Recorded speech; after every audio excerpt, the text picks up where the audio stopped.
Yo, what's happening, people? Back again for another stream. So, Man United versus Newcastle. To be honest with you, must-win game. Must-win game for United. I think if United don't win this game, obviously we've heard talks of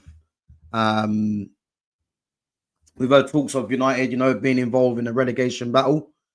Personally, I don't think they will be involved in that. I think the three teams that are in there at the moment are likely to be the three teams that possibly could go down.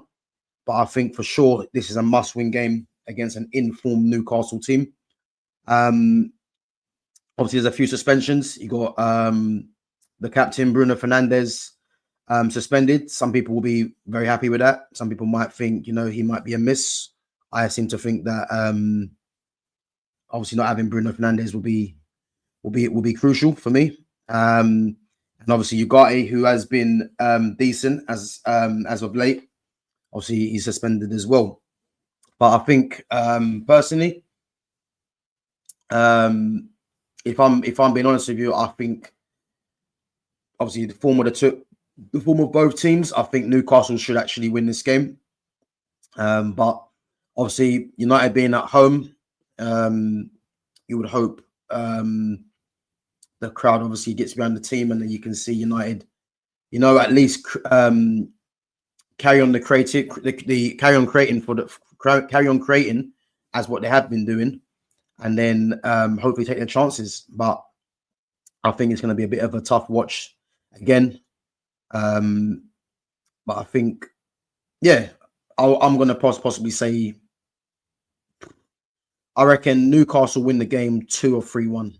I believe, But what we're going to do, we're going to go through the lineup builder. So I'm going to give you my team and why I think this is the team he should be playing.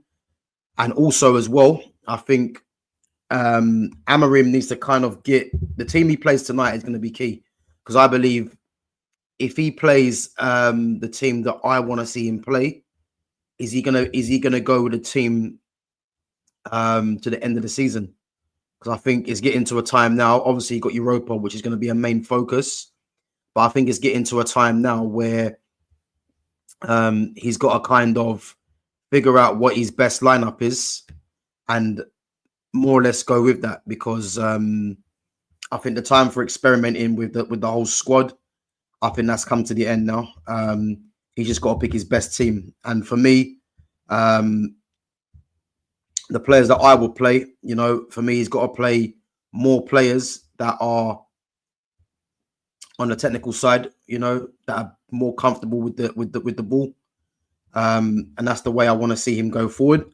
So we're going to go through the lineup now. So we're going to go obviously the 3-4-3 system that he's been playing. Again, no surprises in goal. I know he's not been good as of late, but for me, Andre Onana obviously has got to be a lot better than he has been, but I'm going to have him in between the sticks. As I said, I think on the whole, Onana's had an actually good season, but I think as of late, he has been making a few mistakes. But I think we can give him the benefit of the doubt, I suppose, and at least get through to the end of the season and see if there is an improvement to the end of the season. For me, I'll go with Onana to the end. I'll go with Onana next season. I think if Onana can have a settled back three, and on the whole have a settled team, I think you're going to see Onana gain more in confidence. And I think that's just what's missing from the team. I think the team is not settled. Amorim is still trying to find who his best team is. For me, from this current lineup, I think I have 4 players that for me are certainty starters for me. And again, Amorim's having to go through this whole squad and seeing what works in the middle of the season where he can't really train the team. So,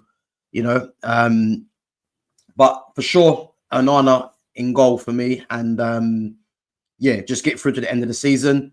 I think in terms of changing the keeper, I think that's the least of Man United's worries. So I think, yeah, for sure, Anana will be safe. And going into next season, I wouldn't be looking to upgrade him. I think United have more pressing matters elsewhere on the pitch to be worrying about that. So, yeah, I'm going to go with Anana. And then this, for me, will be key, the three at the back. So I think Matthias de Ligt is back now. And for sure, he has to come in. I think the reason it was going to be key in what he plays is because of Alexander Isak. I think at this moment in time, Isak is the most informed striker in the league. And obviously, the way Isak plays, he likes to drift towards the left, where obviously Anthony Gordon does play as well. But I think playing in this half space here is where Isak likes to operate. So I think it's going to be key who plays right side at the back. So for me, I'm going to go Lenny Yoro. And I know Lenny Yoro hasn't played much as of late, but I think playing Lenny Yoro on the right side, and again, Lenny Yoro's pace is going to help with this, because he's going to have to deal with Anthony Gordon, who, to be fair, has had a good season. But Anthony Gordon's he's very industrious the way he plays. He keeps going. So Yoro's going to have to be alert and be on his game. And I think just because Isak as well likes to drift out to the left, I think playing Lenny Yoro with his pace is going to be key for that, to deal with both Gordon and if Isak wants to drop into the half space as well. So for me, definitely Lenny Yoro starts there. Now, for me, this is a key one, because I can see Harry Maguire playing. Yeah, I can see Harry Maguire playing. But the only issue I have is that Matthias de Ligt has to play. And then you've got Mazraoui as well, who I'd play. So, again, I can see him playing Harry Maguire. But for me, I'd play Matthias de Ligt. And again, because Alexander Isak is going to like to drift into the half space.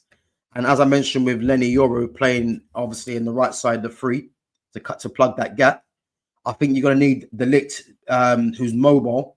Harry Maguire has been playing and has played okay as of late. But the thing is, de Ligt has more pace than Maguire. So when Isak wants to drop into them half spaces, you're going to need de Ligt's not only his physical presence, but his added pace as well that he has over Maguire, to then cover the half space that Isak might drift into.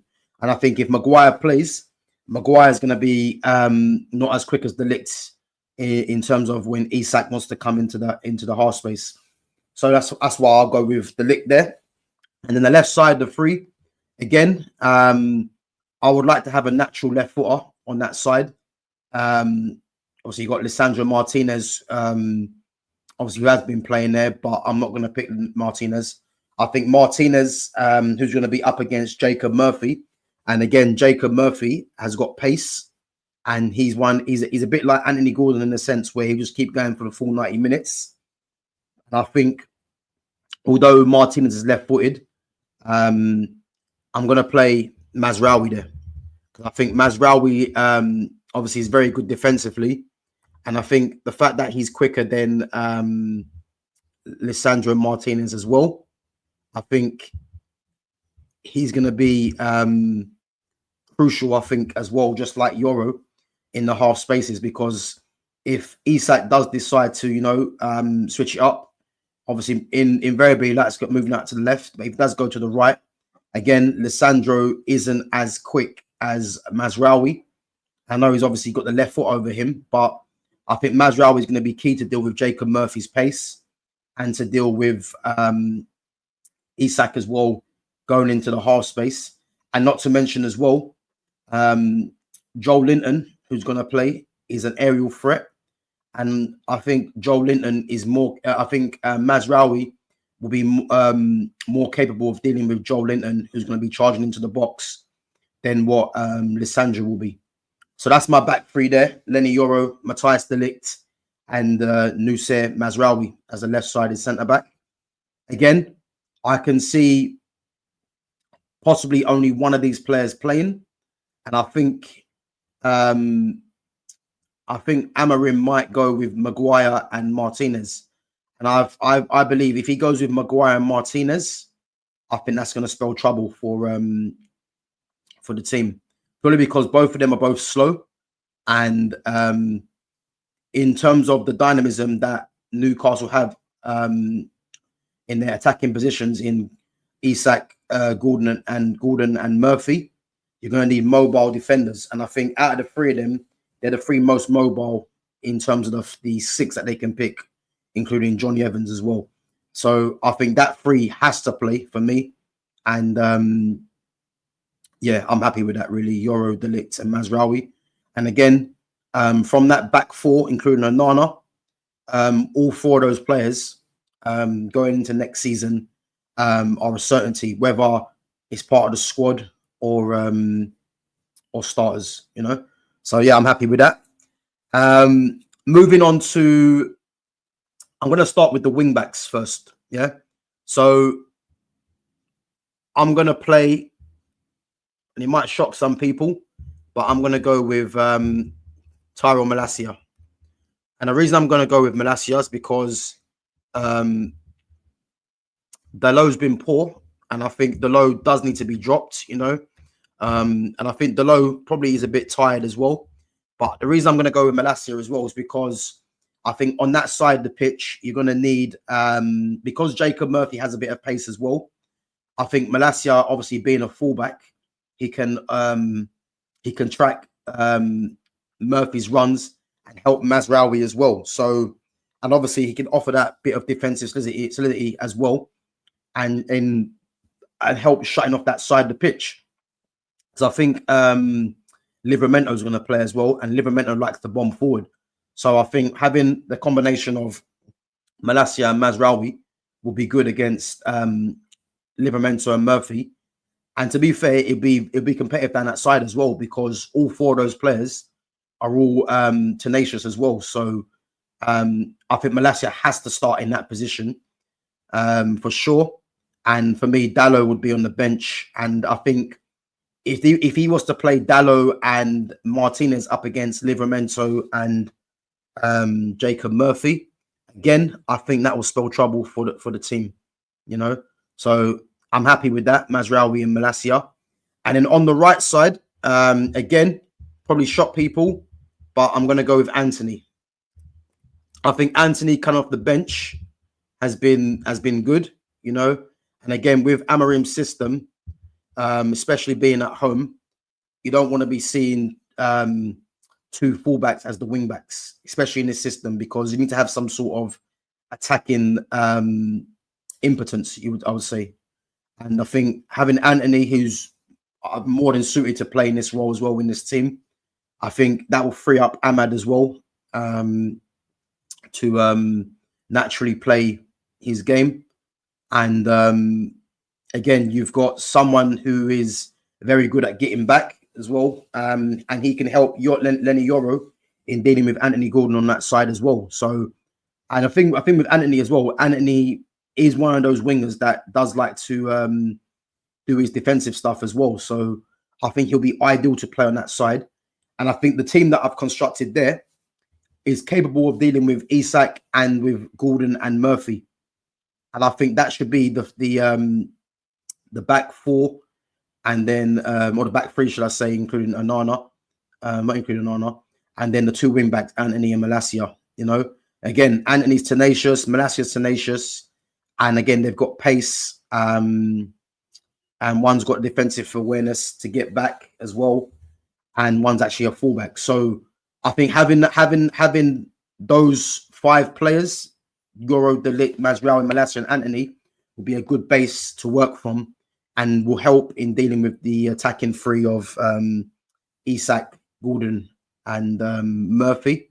And then also it will help having Malacia and Anthony to deal with Newcastle's fullbacks in Livramento and Lewis Hall, who both like to bomb forward. So yeah, I'm happy with that. And then going into midfield, so this is where I think it's going to be crucial, because if you look at Newcastle's midfield of Bruno Guimaraes, Sandro Tonali, and Joel Linton, that's a powerful front. That's a powerful midfield three, you know. And again, you got Ugarte missing, which again would help in that position because obviously Ugarte is a ball winner. And in terms of what United have, I wouldn't say it's limited, but I think in comparison to what Newcastle have, you might say they might be overpowered in midfield. But for sure, this guy has to play, and I think he will play.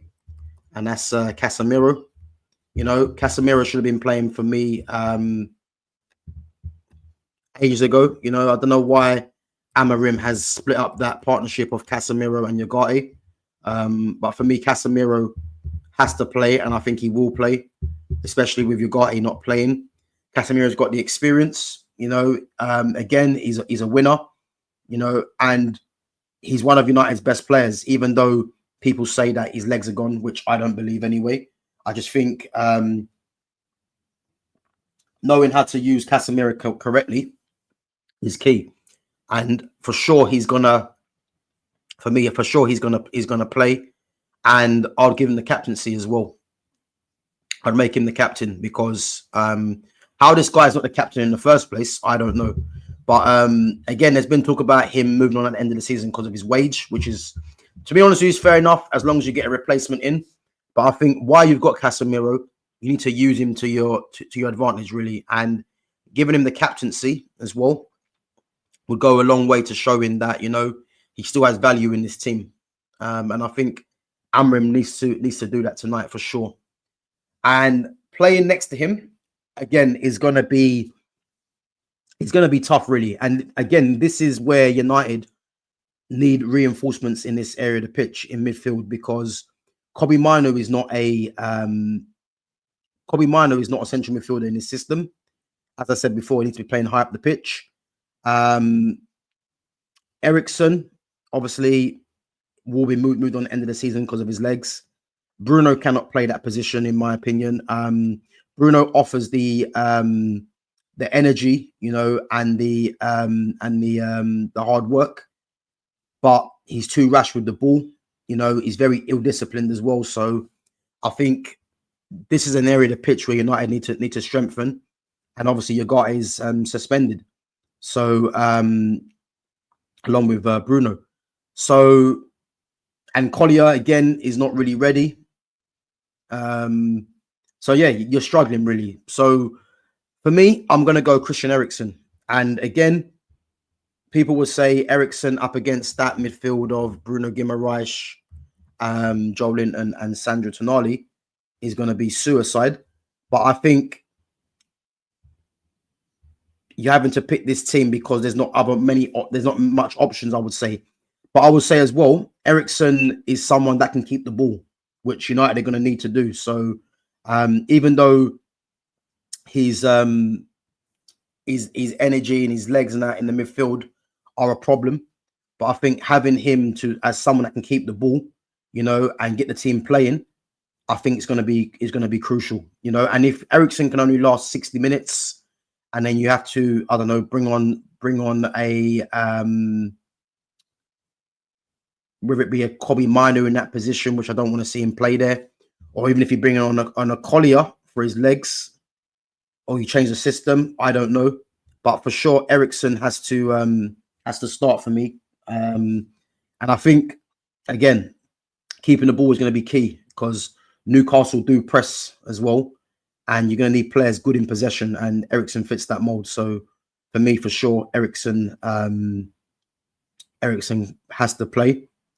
And then that leaves the front three. So again, easy for me, and that's Ahmad. Ahmad has to play on that as that inside 10. You know, Ahmad hasn't been the Ahmad of previous games, but going into the new season, just trying to get through this season and hopefully win the Europa. Once Amorim starts to build his team, for sure Ahmad is going to be a crucial part of that, you know. And I don't want to see Ahmad play wing back. He's got too much quality to be playing in that position, and needs to be playing as part of the as part of the two number 10s. But I think with and obviously United have to make reinforcements in the summer or even in January. And yeah, so I think Ahmad for sure will start. And yeah, it's just a case of, Ahmad just needs to keep up his quality, keep up his performances, and I want to see him get a few more goals because I think he's capable of getting more goals, but I think that for sure he's going to start. And yeah, he just needs a better team around him, let's be honest, and on the left hand side, I'm going to go with Kobe Manu, a position where he should be playing. And the thing with Kobe Manu as well is, again, and I keep saying it, the way Kobe Manu plays and the age he's at, he needs to be playing with freedom. When you're in that in this system, there's a lot of responsibility on the two central midfielders. And as you can see, the two oldest players are the two central midfielders, which are Casemiro and Eriksen. And this area this area of the pitch requires experience. Obviously it requires legs, and both of them, might not have the legs that they used to have, but it requires experience in that pitch, in that part of the pitch. So to allow Kobe Manu to just play his game freely, he needs to be playing in one of the number 10s, the inside left, and that's where I see his future, especially in this system for Man United. As I said before, United need to go and get a top class number 10. I've mentioned Florian Wirtz, who for me is the ideal, which would be very hard to get. I like Eze, Matthias Cunha. Those three off the top of my head are the kind of players that United need to be targeting for that position. And I think Kobe Manu should be playing, competing with whoever's going to play in that position as the inside 10, and then obviously can cover midfield as he matures. But I think for sure going forward, he needs to be playing this position definitely to the end of the season. And then United try and get some reinforcements in January to play central midfield as well. But I think lessening Kobe's workload in terms of that part of the area, that part of the pitch in central midfield is going to be key. So for me, he definitely has to play on the inside left in a number 10. And that leaves the striking position. For me, it's an easy decision, and that's Joshua Zirkzee. And, Joshua Zirkzee, for me, has been getting unfair criticism, for sure. Obviously different profile to Højlund, but in terms of his link in the play, it's night and day between him and Højlund. And Højlund's form, to be fair, has been poor, and he's just a poor player anyway. So for me, Joshua Zirkzee has to definitely start. And then again, like if you want to bring Højlund on for the last 20 minutes, to do what he does, and that's run, then against tired legs, then it could work well. But for sure, Zirkzee has to be starting. Zirkzee can link the play, and I think if you look at Kobe Manu and Ahmad as well playing as part of that three, I think they can all, not even interchange, but I think they can all understand each other's game better. And I think, as I mentioned, these three as well can keep the ball, and United are going to need that. They're going to need players capable of keeping the ball. So for sure, Zirkzee has to start. And again, Zirkzee is good in the air as well. He's quite physical. You very rarely see Zirkzee get shoved at the ball. I think sometimes, he might have a bit of a heavy touch, which isn't very often, but more times than not, he keeps the ball, and his intelligence on the ball is good as well. Whereas Højlund doesn't really keep the ball. He's too busy trying to play up against a defender, and he's a very reactive striker as well. So yeah, for sure, Zirkzee starts for me. And I believe if Zirkzee does get a chance, he can put the ball in the back of the net.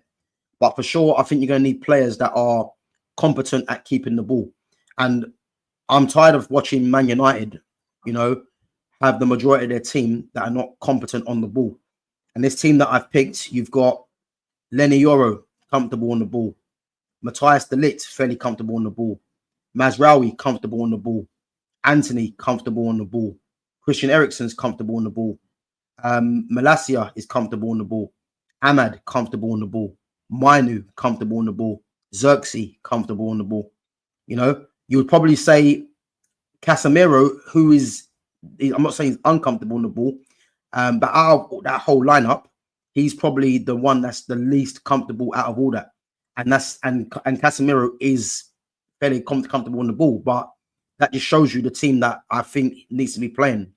Because if he goes with a team that I think that he might play, the ball will keep getting turned over, And then, as I said to you, later on in the game, if you want to, get some fresh legs on to give Newcastle a problem the other way, then you can bring on the likes of your Rashford, who might return to the bench.